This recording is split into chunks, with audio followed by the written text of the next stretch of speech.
All right, so Neo-Freudians, these are people who think Freud was basically just full of poop, and he had no idea what he was talking about. I completely disagree with all of his stages.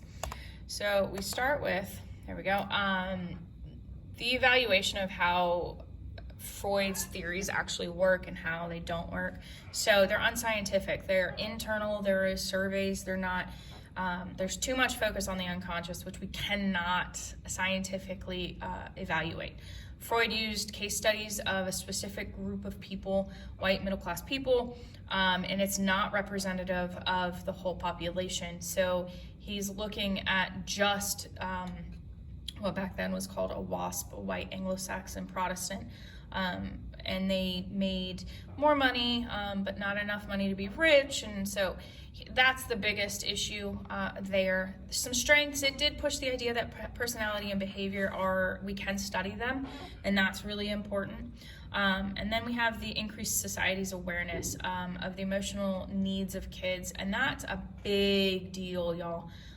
Before Freud, we had a child was better seen and not heard. Children weren't allowed to play, they weren't allowed to talk, they weren't allowed to have ideas.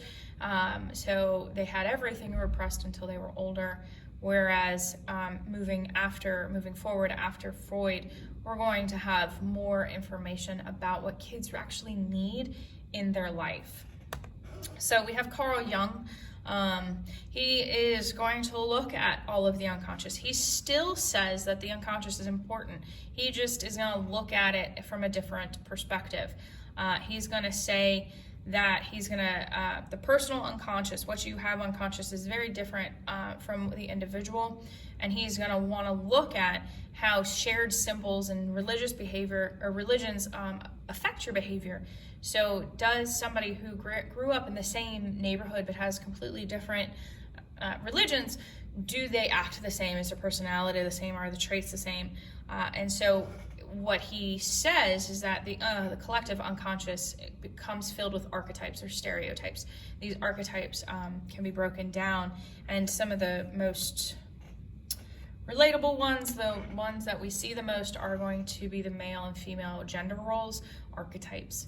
So he looks at that piece of it. And it's what should these people be? And some examples: fertile, nurturing mother, a hostile brother, fairy godmothers, wicked witches. So where do we fit within those archetypes, within those stereotypes?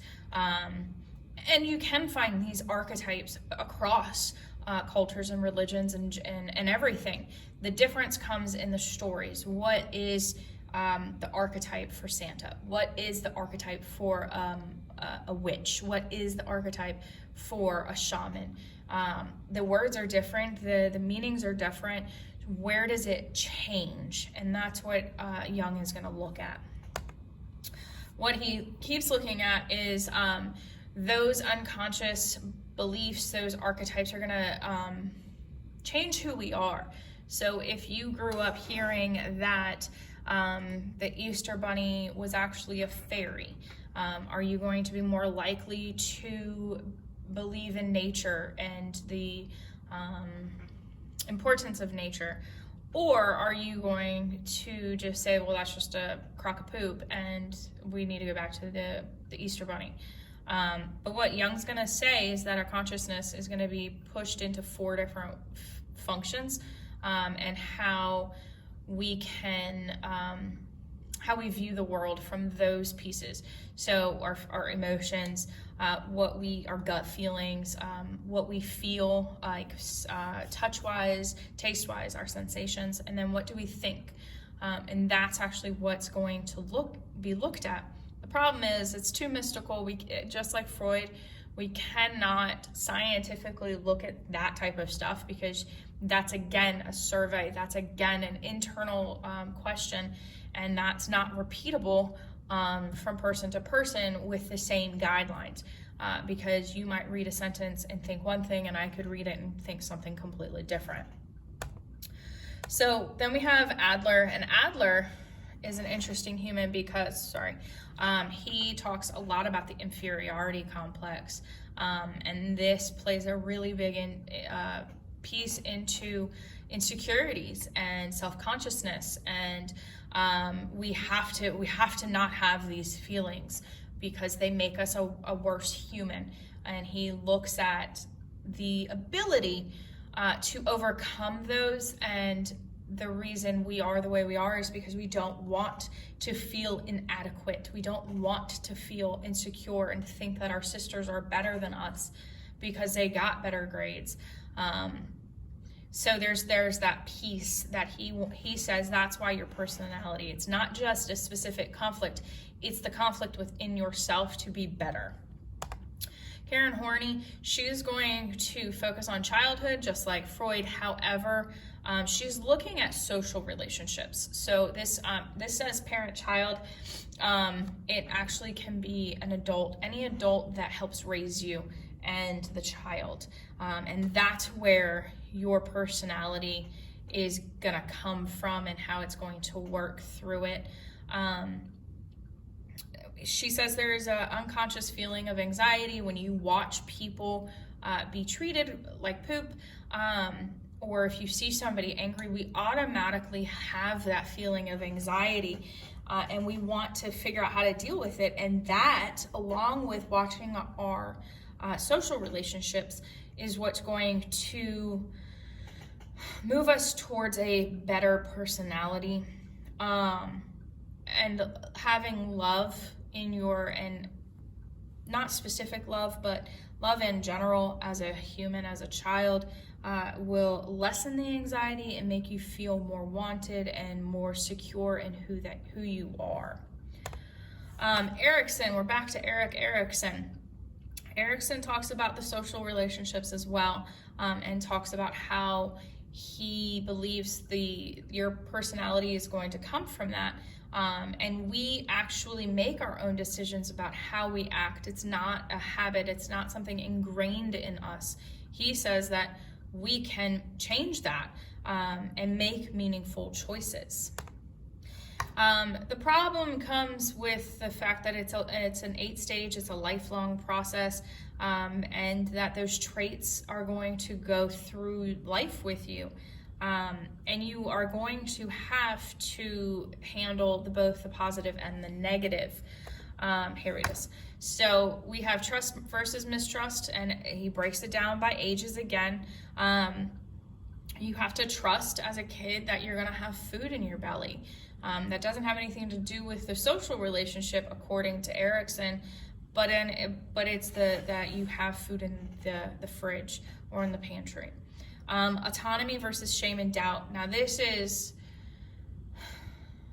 an issue because of how it is portrayed, especially with toilet training. If you shame a child, if you make fun of them for having an accident, that type of stuff, you are causing more harm than good. Whereas if you do the positive reinforcement when they go to the bathroom, when they do the things on their own, that makes them a more confident human. And then preschool years, you're exploring your initiative versus guilt. In this time period, you are figuring out what is right, what is wrong, what is fair, what's unfair, and you have to battle that idea of, all right, I'm gonna go do this, I'm gonna go do this, I'm gonna go do this. Wait, I don't want to get in trouble. I can't get into trouble. And you're on the move at all times. Next, you've got your school. So this is up